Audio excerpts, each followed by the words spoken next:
नमस्कार। SME express के इस सेशन में हम आने वाले बजट से एमएसएमई इंडस्ट्री की विशलिस्ट को जानेंगे। आखिर मोदी 3.0 के पहले बजट से कैसी उम्मीदें हैं और माइक्रो स्मॉल मीडियम एंटरप्राइजेस को कैसे बूस्ट किया जा सकता है, इस पर हमारा फोकस रहेगा। हमें ज्वाइन कर रहे हैं Rajiv Chawla, chairman IMSME of India, और Prashant Girbane, director general Maratha chamber of commerce, industries and agriculture, MCCIA। आप दोनों का शुक्रिया, थैंक यू। शुरुआत करते हैं राजीव जी से। राजीव जी, ग्लोबल अनिश्चितताओं के बीच भारत को ब्राइट स्पॉट माना जा रहा है और मोदी 3.0 के पहले बजट से इकोनॉमी के मोमेंटम को रफ्तार देने की कोशिश होगी। एमएसएमई इंडस्ट्री के नजरिए से आपकी किस प्रकार की उम्मीदें हैं बजट 24 से? पिछले 10 वर्षों में जो भारत की इकोनॉमी ने शेप लिया है और जो हमने गति पकड़ी है, वो अपने आप में उसका जो मोमेंटम है वो हमारी प्रगति को, हमारी ग्रोथ को अब केवल आगे की दिशा में ही जाना है। और अगले 10 वर्ष तक पूरे विश्व में भारत सबसे तेजी से बढ़ती हुई लार्ज इकोनॉमी रहेगा और ये बात सबके लिए क्लियर है। और इसीलिए मुझे लगता है कि मोदी 3.0 जिसको हम कहते हैं, ये थर्ड टाइम जो ये गवर्नमेंट आई है और जो इसका ये बजट यानी 11वां बजट एक तरह से जो अब होगा, इससे बहुत उम्मीदें हैं सभी को। सरकार बिजनेस वर्ल्ड को नज़रअंदाज नहीं कर सकती, तो इसीलिए बिजनेस वर्ल्ड को लग रहा है कि उनको आगे और एक्सेलरेट करें और तेजी से तरक्की करें। इसके लिए सरकार ईज ऑफ डूइंग बिजनेस के लिए और कदम उठाएगी और रिलैक्सेशंस देगी ताकि बिजनेस तेजी से आगे चल सके। अभी हाल ही में जीएसटी काउंसिल की मीटिंग में भी जीएसटी को लेकर बहुत सारी करेक्शंस किए गए और बहुत सारी लिटिगेशंस को समाप्त किया गया। ये 11वां बजट जो मोदी सरकार पेश करेगी, ये भारत की इंफ्रास्ट्रक्चर को नेक्स्ट लेवल पर ले जाने के लिए, सरकारी निवेश को और ज्यादा करने के लिए, सरकारी कंपनियों को प्राइवेटाइज करने के लिए और इंडस्ट्रीज को PLI जैसी स्कीम या FAME 3 जैसी स्कीम्स अब एक नेक्स्ट लेवल पे सस्टेनेबल ग्रोथ की तरफ ले जाएं। इन सब की तरफ हम बहुत उम्मीद लगाते हैं। और MSME सेक्टर जो कि एक इकोनॉमी की बैकबोन है, इसीलिए MSME सेक्टर को भी बेहद उम्मीदें हैं इस बजट से। MSMEs की इंक्लूसिव ग्रोथ में जॉब्स के मोर्चे पर अहम भूमिका है और जैसे हम $5 ट्रिलियन इकोनॉमी की ओर बढ़ेंगे, ये रोल और भी खास होगा। ऐसे में प्रशांत जी, इस बदलते दौर में जब कारोबार करने के समीकरण बदल रहे हैं तो MSME एक्ट 2006 में अमेंडमेंट्स की बात हो रही है। इसमें किस तरह का बदलाव होता आप देख रहे हैं? Thank you Saurabh ji. जैसे कि आप जानते हैं कि MSME डेवलपमेंट एक्ट 2006 में बना था, अब 18 साल हो चुके हैं, तो बदलाव तो जरूर चाहिए। हमारे 3 रिकमेंडेशंस हैं। पहला ये है कि डिलेड पेमेंट जो चैप्टर 5 है MSME डेवलपमेंट एक्ट का, उसमें क्लॉज 15 डिलेड पेमेंट के बारे में है, तो उसमें संशोधन जरूरी है। अगर हम पहले भी कह चुके हैं इसके बारे में कि अगर ट्रेड्स प्लेटफॉर्म या जो भी बिल डिस्काउंटिंग प्लेटफॉर्म्स हैं उन्हें GSTN प्लेटफॉर्म से कनेक्ट कर दें, इनवॉइस प्लेटफॉर्म से कनेक्ट कर दें, तब ये डिलेड पेमेंट का इश्यू बहुत आसानी से सॉल्व हो सकता है सिग्निफिकेंटली। दूसरी चीज ये है कि अगर हम देखते हैं तो विमेन एंटरप्रेन्योर्स का एक इंपॉर्टेंट रोल होता है MSME डेवलपमेंट एक्ट 2024 में, कि हर स्कीम जो आएगी इस एक्ट के तहत, उस स्कीम में विमेन एंटरप्रेन्योर्स के लिए एक एलोकेशन रहे। हो सकता है शुरुआत में 20% और in a given period of time over 2, 3, 4, 5 years वो 33% तक ले जा सकते हैं। तो ये दूसरा रिकमेंडेशन है कि विमेन एंटरप्रेन्योर्स के ऊपर फोकस दें और हर स्कीम जो इस एक्ट से निकलेगी उसमें विमेन एंटरप्रेन्योर्स के लिए पर्टिकुलर एलोकेशन रहे। अगर ये मैंडेटरी हो कि हर स्कीम का परफॉर्मेंस एवरी क्वार्टर पब्लिश किया जाए वेबसाइट पर कि क्या कवरेज रहा और क्या बजट यूटिलाइजेशन रहा, तो बहुत बढ़िया होगा। तो ये रहे मेरे 3 सजेशन। राजीव जी, जैसे एक्ट की प्रोविजंस के तहत MSCs की डिलेड पेमेंट के केसेस के लिए फैसिलिटेशन काउंसिल स्टेट्स में, UTs में है, इनको और कैसे मजबूती दी जा सकती है? तो MSMED एक्ट जो अब नया बन रहा है उसमें मुख्य जो एक फीचर है पेमेंट्स का, टाइमली पेमेंट्स फॉर MSMEs, उसको लेकर खास तौर से मीडिएशन एजेंसीज को, क्योंकि Indian mediation act 2023 last year implement हो गया, तो हमें MSMED एक्ट को जो 2006 में बना था उसको अलाइन करना है अब इंडियन मीडिएशन एक्ट 2023 से। कुल मिलाकर सरकार ये चाहती है कि एक्ट ऐसा बने कि आर्टिफिशियल इंटेलिजेंस के माध्यम से जल्दी मीडिएशंस हों, जल्दी आर्बिट्रेशंस हों, मीडिएशन काउंसिल्स जल्दी एक्ट करें। MSME एक्ट 2006 आज भी अन्य कई एक्ट्स के साथ अलाइंड नहीं है, तो कंपनीज एक्ट को भी हमें अमेंड करने की जरूरत है। और मैं चाहूंगा कि इस बजट में FM इसका इंडिकेशन दें कि कंपनीज एक्ट को भी हम और रेलेवेंट बनाएंगे MSME एक्ट के हिसाब से। आइए आगे बढ़ते हैं। प्रशांत जी, आखिर सेक्शन 43BH के फ्रंट पर आप क्या नजरिया रखते हैं? जैसे बजट 23 में MSEs की पेमेंट्स को इसके दायरे में लाया गया, लेकिन जहां इसका मकसद स्मॉल बिजनेसेस को सपोर्ट करना था, पर इंडस्ट्री के कुछ सेक्शन में उसको लेकर इश्यूज रहे हैं। आप क्या एक्सपेक्ट कर रहे हैं, क्योंकि इससे कमर्शियल ट्रांजैक्शंस में डिसिप्लिन आने की उम्मीद है? पिछले साल के बजट में यानी फिनेंस एक्ट या फिनेंस बिल 2023 में जो इनकम टैक्स का सेक्शन 43B है उसमें संशोधन किया गया और क्लॉज H ऐड किया गया। जो क्लॉज H कहता है कि अगर आपने MSMEs को टाइम पर पेमेंट नहीं दिया तो वो अमाउंट एक्सपेंस डिसअलाउ होगा। इसलिए कई सारे बड़ी कंपनियां अभी MSMEs को फास्ट फॉरवर्ड पेमेंट कर रही है, पुश कर रही है, टाइमली पेमेंट कर रही है। हमने एक सर्वे किया इसके ऊपर सौरभ जी, जो MSMEs है महाराष्ट्र के, इनके साथ, तब हमें पता चला कि लगभग आधे MSMEs ने कहा कि इसका फायदा हुआ है हमें। तो जो आधे बचे हुए थे हमने उसको पूछा कि आपको फायदा हुआ है क्या? उन्होंने कहा नहीं।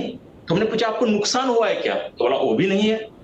तो इसका मतलब सिर्फ ये है जिन्होंने यूज किया उन्हें फायदा हुआ, और जो काफी बचे हुए थे उनका व्यापार PSUs के साथ था, CPSEs के साथ था।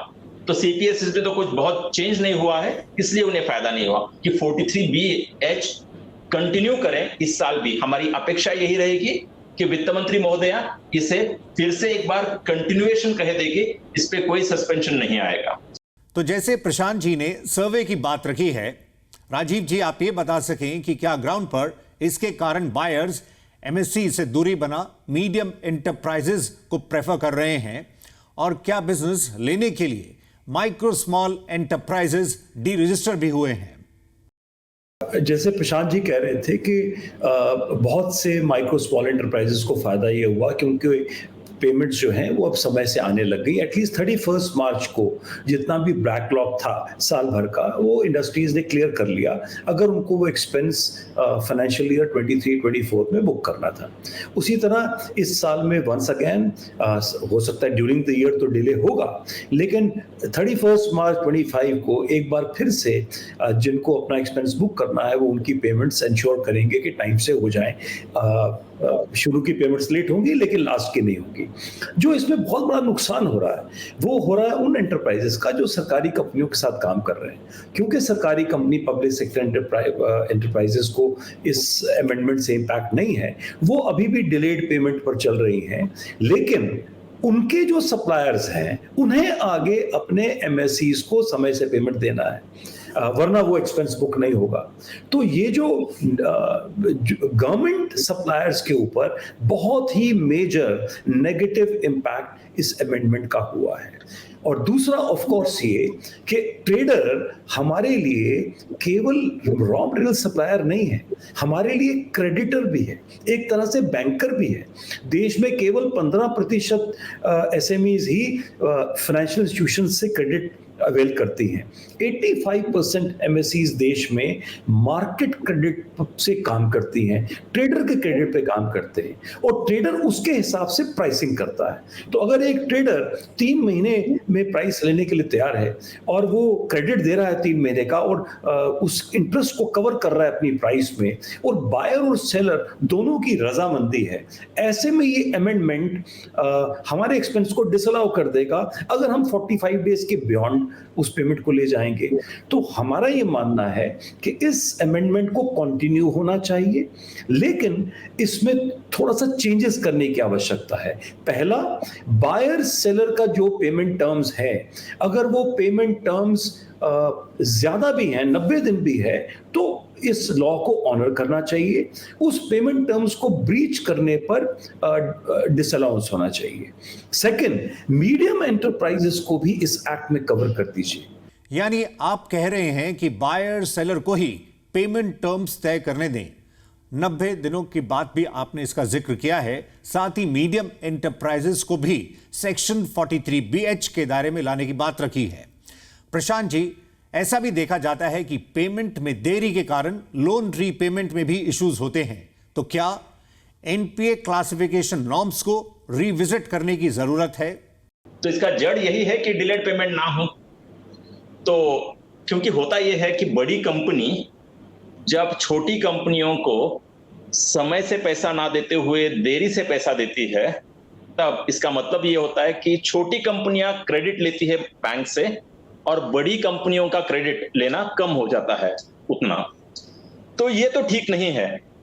मेरे ख्याल से इसके ऊपर जड़ से काम करना चाहिए। एनपीएस के ऊपर चेंज करना सिर्फ एमएसएमईज के लिए मुश्किल हो जाएगा। क्रेडिट का जो डिसिप्लिन है वो बैंकिंग सेक्टर के लिए बहुत जरूरी है, उसकी फंडामेंटल स्ट्रेंथ के लिए बहुत जरूरी है। तो मैं ये तो सुझाव नहीं करूंगा कि एनपीएस चेंज हो एमएसएमईज के लिए, मैं उल्टा ये सुझाव करूंगा कि जड़ से ये प्रॉब्लम निकल दी जाए डिलेड पेमेंट वाली। राजीव जी, डिस्ट्रप्शन के इस दौर में आपका क्या नजरिया है मौजूदा एनपीए नॉर्म्स पर? हमने ये देखा है कि हर कुछ समय में एक नया डिसरप्शन आता है जो सभी को इम्पैक्ट करता है, और विशेष करके एमएससीज को। और 1 महीने का भी यदि इंटरेस्ट या इंस्टॉलमेंट किसी की डिले हो जाए तो वो SMA 1 कैटेगराइज हो जाता है, उस पर रेड फ्लैग लग जाता है, फिर SMA 2, और 90 डेज में ही एनपीए। तो हम चाहेंगे कि reserve bank of India at least MSMEs के लिए एनपीए की कैटेगराइजेशन 90 डेज से बढ़ा के 180 डेज तक लेके जाए। ऐसे में क्लासिफिकेशन को फिर से एक इसकी रूपरेखा देखनी होगी कि एक ग्रोइंग एसएमई अगर स्ट्रेस को ओवरकम करके वो सामने लेके आती है तो इतनी जल्दी उस पर ब्लैक स्पॉट या रेड टैबू नहीं होना चाहिए। तो हम चाहते हैं कि एसएमई क्लासिफिकेशंस में चेंजेस हों, एनपीए नॉर्म्स जो एमएससी सेक्टर के लिए है उसमें भी चेंजेस हो, उसमें ईज किया जाए। अजीब जी, समाधान पोर्टल पर ग्रीवेंसेस फाइल करने के साथ ड्यूज को मॉनिटर भी किया जा सकता है। इसमें बात हो रही है ऑनलाइन डिस्प्यूट रेजोल्यूशन मैकेनिज्म की, इसको आप कैसे देखते हैं? देखिए, ओडीआर सरकार की प्राथमिकता है। ऑनलाइन डिस्प्यूट्स अगर रिजॉल्व हो जाएं और उनके रेजोल्यूशन को लेके गवर्नमेंट की प्रायोरिटी है। इसके लिए गवर्नमेंट आर्टिफिशियल इंटेलिजेंस का भी इस्तेमाल कर रही है और बहुत इंपॉर्टेंट चेंजेस एक्ट के तहत भी होंगे, जिसके तहत कि न केवल शिकायत जब पोर्टल पर जाएगी तो ऑटोमेटिकली आर्टिफिशियल इंटेलिजेंस के की हेल्प से, सपोर्ट से उसका इमीडिएट रेजोल्यूशन की भी एक संभावना बढ़ेगी और जल्दी डिसीजन हो, क्विक डिसीजन हो, क्योंकि अभी एक्ट कहता है 90 डेज के अंदर फैसला फैसिलिटेशन काउंसिल का हो जाना चाहिए, जो प्रैक्टिकली 2-2, 3-3 साल भी बहुत से स्टेट्स में नहीं हो रहा है। तो उसको कम करने के लिए ऑनलाइन डिस्प्यूट रेजोल्यूशन का फोकस है। सरकार आईसीसीआई की मदद लेकर एक पोर्टल तैयार कर रही है, जिस पोर्टल में आर्टिफिशियल इंटेलिजेंस की मदद भी ली जाएगी और बहुत जल्दी डिस्प्यूट्स को मीडिएट भी किया जाएगा और आर्बिट्रेट भी किया जाएगा। ऐसी सरकार की कोशिश है। प्रशांत जी, जब डिजिटल दौर में बहुत कुछ बदल रहा है, फिर चाहे बात फिनटेक के जरिए लेंडिंग की हो या ई कॉमर्स के जरिए नई संभावनाओं की, ऑनलाइन डिस्प्यूट रेजोल्यूशन पर आपकी राय, साथ ही ट्रेड्स प्लेटफॉर्म पर एलिजिबल बायर कंपनीज के नॉन रजिस्ट्रेशन पर आप क्या कहेंगे? डिजिटल प्लेटफॉर्म्स पर जाना बहुत जरूरी है क्योंकि उनकी एफिशिएंसी ज्यादा होती है और उसकी एफिकेसी भी ज्यादा है, ज्यादा लोगों तक रीच भी हो जाएगी। तो डिस्प्यूट रेजोल्यूशन को डीआर ना कहते हुए ओडीआर कह दे, ऑनलाइन डिस्प्यूट रेजोल्यूशन, ये बहुत अच्छी बात है। और एमएसएमईज की ये पहल भी है एमएसएमई मिनिस्ट्री की। ये जो पूरा फैसिलिटेशन काउंसिल है, ये भी अच्छी पहल है और ये कंटिन्यू होनी चाहिए। पर मेरा आखिरी मुद्दा ये है कि एक लिमिट है जहां तक फैसिलिटेशन काउंसिल का इंपैक्ट दिख सकता है। आज भी अगर आप देखें तो 10% से कम, सिंगल डिजिट परसेंट में जो भी डिलेड पेमेंट्स है उसके 10% से कम लोग वो फैसिलिटेशन काउंसिल तक जाते हैं। उसमें से सिर्फ एक सेक्शन फैसिलिटेशन काउंसिल में से उसका आउटकम निकलता है। तो इसलिए मैं बार बार कहता हूं कि जहां पर प्लेटफॉर्म्स ऐसा हो, मार्केट प्लेस ऐसी हो जहां पे गवर्नमेंट की इंटरवेंशन की जरूरत ही ना हो।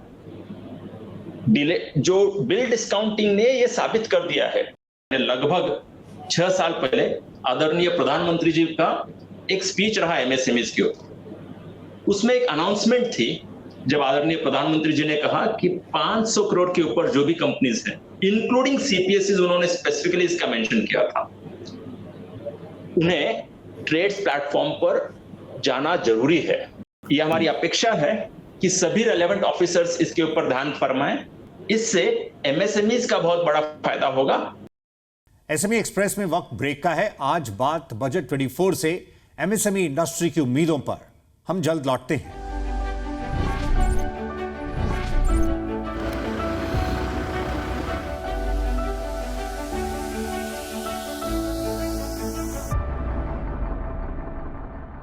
आप देख रहे हैं एसएमई एक्सप्रेस। मोदी 3.0 के पहले बजट से एमएसएमई इंडस्ट्री की विशलिस्ट का हम जायजा ले रहे हैं। आइए आगे बढ़ते हैं। राजीव जी, ग्रीन ग्रोथ के लिए स्पाइस गिफ्ट स्कीम उतारी गई है। आप बजट में इस और कैसे कदमों की उम्मीद करते हैं? भारत कमिटेड है अब सस्टेनेबिलिटी मूवमेंट को लेके। प्रधानमंत्री जी कमिट कर चुके हैं कि 2070 तक हम एक कार्बन न्यूट्रल कंट्री बनेंगे और इसीलिए हर साल बहुत से कदम उठाए जा रहे हैं। कुछ रेगुलेटरी कदम है जहां पर सरकार कई चीज़ों पर प्रतिबंध लगा रही है, बैन लगा रही है। उसी तरह EPR, एक्सटेंडेड प्रोड्यूसर्स रिस्पॉन्सिबिलिटी, एक नया रेगुलेशन है जिसमें कि सभी प्रोड्यूसर्स को जो भी वो पैकेजिंग का इस्तेमाल कर रहा है उसको रिसाइकल करना, उसको सर्कुलर इकोनॉमी में लेके आना उनकी रिस्पॉन्सिबिलिटी का हिस्सा बन गया है। तो सस्टेनेबिलिटी को लेकर बहुत से नए नॉर्म्स हैं। जो लिस्टेड कंपनीज हैं उन्हें ESG की रिपोर्ट्स फाइल करनी है। BRSR के रेगुलेशंस आ गए हैं। बहुत सारे लार्ज कॉर्पोरेट्स अपनी सप्लाई चेन्स को अब रेगुलेट करने लगी हैं और ऐसे में एसएमई सेक्टर को थोड़ा सा हैंड होल्डिंग की जरूरत है और सपोर्ट की जरूरत है। सरकार ने अभी रैम्प स्कीम में ही 2 सब स्कीम्स लॉन्च की हैं, जिसे गिफ्ट स्कीम जिसमें कि इंटरेस्ट सब्सिडी मिल रहा है 2% का, और स्पाइस स्कीम जिसमें कि 25% कैपिटल सब्सिडी मिल रहा है फॉर सर्कुलर इकोनॉमी प्रोजेक्ट्स। तो मुझे लगता है कि बजट अगर इस तरह की स्कीम्स को और सपोर्ट करे, हालांकि रैम्प का एक बजट ऑलरेडी 6,000 करोड़ रुपीस का है जिसे मिनिस्ट्री ऑफ एमएसएमई स्पेंड कर रही है, लेकिन हम इस बजट से उम्मीद करते हैं कि सस्टेनेबिलिटी को लेकर सरकार जो भी मेजर्स करे उसमें एमएसएमई सेक्टर को जरूर हैंड होल्डिंग सपोर्ट मिले, चाहे इंटरेस्ट सबवेंशन के माध्यम से, चाहे उनको ग्रीन सब्सिडी या ग्रीन इन्वेस्टमेंट अलाउंस के माध्यम से। प्रशांत जी, बदलते दौर में वर्कफोर्स को इंडस्ट्री 4.0 के लिए कैसे तैयार किया जा सकता है? बजट से कैसे सपोर्ट की उम्मीद कर रहे हैं? आपने सही फरमाया सौरभ जी कि बहुत जरूरी है कि हमें बहुत फास्ट अनलर्न करना है और बहुत फास्ट लर्न करना है, और एमएसएमईज के लिए तो बहुत ही जरूरी है। मेरे ख्याल से 3-4 चीजें जरूरी है इसमें। पहली ये कि एनईपी जो है, न्यू एजुकेशन पॉलिसी, उसके अनुसार एजुकेशन जो है या स्किलिंग है और ज्यादा इंडस्ट्री के लिए रेलेवेंट बनते जा रहा है या तो बनते जाएगा। दूसरी चीज, एनईपी के तहत प्रोफेसर ऑफ प्रैक्टिस ले सकती है यूनिवर्सिटी, ताकि प्रैक्टिकल नॉलेज भी इंपार्ट किया जाए। मेरी यही अपेक्षा रहेगी कि number of professors of practice या तो टीचर्स फ्रॉम प्रैक्टिस या तो पीपल फ्रॉम इंडस्ट्री, ये बहुत बढ़ते जाए ताकि प्रैक्टिकल भी उन्हें विद्यार्थियों को समझाया जाए। तीसरी चीज ये है कि इसके साथ साथ हम जैसे जो चेंबर्स हैं उनका भी कुछ रिस्पॉन्सिबिलिटी बनता है। पिछले साल हमारे चेंबर ने एक साल में 9,000 अलग अलग इंडिविजुअल्स को स्किल ट्रेनिंग दे दी है। आई एम श्योर बाकी चेंबर्स भी ऐसे ही कुछ ना कुछ उनका योगदान दे ही रहे हैं। चौथी बात यह है कि रैम्प प्रोग्राम जिसका जिक्र मेरे मित्र राजीव जी ने अभी किया, वर्ल्ड बैंक और गवर्नमेंट ऑफ इंडिया की जो एमएसएमई मिनिस्ट्री चला रही है बहुत बढ़िया तरह से, उस प्रोग्राम के तहत लाखों उद्यमियों को स्किल डेवलपमेंट और स्किल अपग्रेडेशन की ट्रेनिंग मिल रही है देश भर में, और वो भी मुफ्त रैम्प प्रोग्राम के तहत। तो ये बहुत बढ़िया पहल है। आखिरी पांचवी बात मैं कहना चाहूंगा कि जो फैकल्टीज हैं उन्हें भी ट्रेन करना जरूरी है। जब हम देखते हैं ईवी या आईओटी या देखते हैं आर्टिफिशियल इंटेलिजेंस, ये नई टेक्नोलॉजीज हैं जिनमें उन्होंने खुद शिक्षा नहीं ली है, तब इसमें जरूरी है कि उद्यमी जाकर इंडस्ट्रीज जाकर एकेडमिया को पढ़ा दें। तो ऐसी अलग अलग सारी इंटरवेंशंस हैं जिससे हमें लगता है कि हम सरकार, चेंबर्स और एकेडमिया मिलकर हमारी वर्कफोर्स को फ्यूचर रेडी बनाने में प्रयास जारी रखेंगे। प्रशांत जी, आप मानते हैं इस डिजिटल दौर में साइबर सिक्योरिटी का पहलू भी एमएसएमईज के लिए काफी अहम होगा? साइबर सिक्योरिटी के ऊपर इतना बड़ा इनिशिएटिव चला जा रहा है पुणे में कि यूएस एम्बेसडर खुद आए थे उसकी सराहना करने के लिए, और उन्होंने कहा कि यूएस और इजरायली एम्बेसडर ने भी कहा कि हम खुद भी इसमें इंटरवीन करना चाहेंगे, आपको सपोर्ट करना चाहेंगे। आपने बहुत सही फरमाया कि साइबर सिक्योरिटी बहुत ही इंपॉर्टेंट इनिशिएटिव है। राजीव जी, बजट विशलिस्ट पर हमने विस्तार से बात की। चलते हुए आपका last word. Budget MSME ministry के लिए और अधिक फंड्स को एलोकेट करे। पीएलआई जैसी स्कीम्स जो कि लार्ज कॉर्पोरेट्स को बहुत मदद करती हैं, उस तरह की कोई investment allowance scheme MSE sector के लिए भी बने। एसएमई एक्सप्रेस में अभी के लिए इतना ही। निर्मला सीतारमण देश की पहली फाइनेंस मिनिस्टर होंगी जो कि 7th कंसेक्यूटिव यूनियन बजट पेश करेंगी। इंतजार रहेगा कि आखिर इसके जरिए एमएसएमई क्षेत्र को कैसे बूस्ट मिलता है। अभी के लिए Rajiv Chawla, chairman IMSME of India, और Prashant Girbani, director general Maratha chamber of commerce, industries and agriculture MCCI, आप दोनों का शुक्रिया, थैंक यू। अगले सेशन में आपसे मुलाकात करेंगे। फिलहाल इतना ही, नमस्कार।